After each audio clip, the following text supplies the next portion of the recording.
In front of me is Samsung Galaxy S24 Ultra, and today I would like to show you how you can use voice recorder.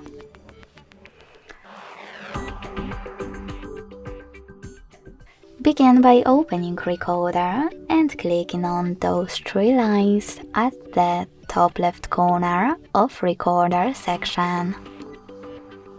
Then click on this gear at the top and manage all of those options however you want to, like for example recording mode.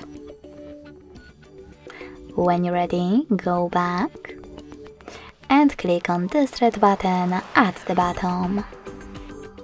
If you never used recorder before, hit while using and allow in all available pop-ups. Now to pause it or unpause it, use this button in the middle.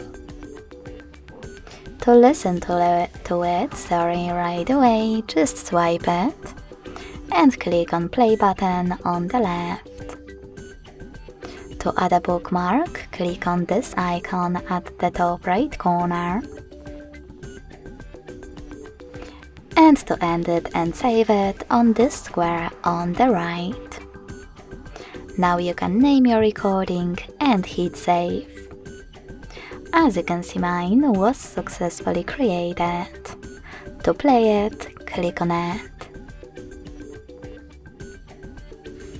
To delete it, hold it instead of clicking on it.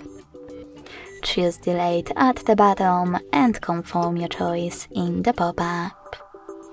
Thanks so much for watching. If you enjoyed this video, leave a like, comment and subscribe. Bye!